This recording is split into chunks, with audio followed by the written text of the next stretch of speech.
السلام عليكم everyone. I hope that you're faring well. نصيحة مهمة قوي للشباب اللي داخلين grade 12. مش دلوقتي خالص وقت السيلف ستادينج، الله يكرمكم.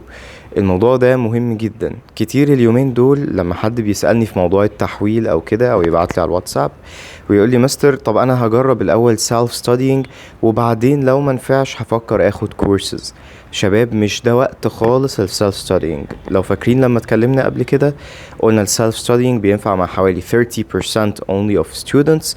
فانا رأيي اللي يجرب السيلف ستادينج اللي عنده وقت لده، اللي في اول جريد 11 او في نص جريد 10، ده ممكن يجرب سيلف ستادينج لو حابب.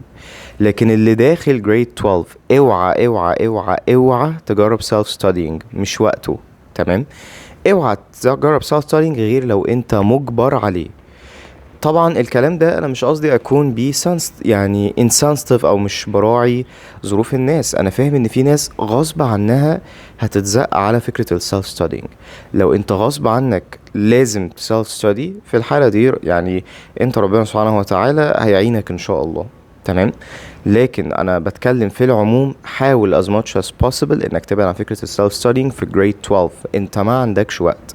الناس اللي هتبدأ دلوقتي دي بادئة متأخر. تمام يا شباب، يعني المفروض الناس اللي كانت يعني أول مجاميع عندنا اللي هم ناس محولة على جريد 12 بدأ الحمد لله من أول شهر 5 اللي فات.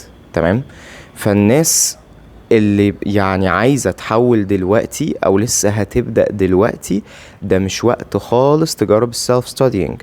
ابدأ على طول كورسز يا ابني، انت متأخر. وهننزل فيديو تاني ان شاء الله اسمه الخطة الزمنية او التايم لاين، عشان تبقى عارف انت في جريد 12 السنة دي المفروض كل شهر تبقى وصلت لفين.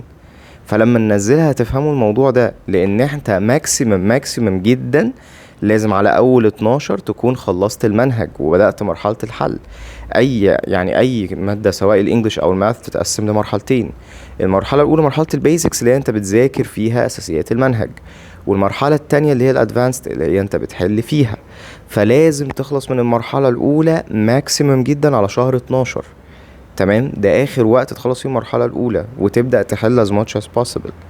تمام، فاوعى اوعى اوعى بليز تسلف ستادي في جريد 12. ما حبكتش بجد. انت ما عندكش وقت. انت الوقت بتاعك يا دوب بالعافية تخلص 1 ويا دوب بالعافية تخش بعدها 2. فبليز مش وقت السلف ستادينج ابدا ابدا ابدا.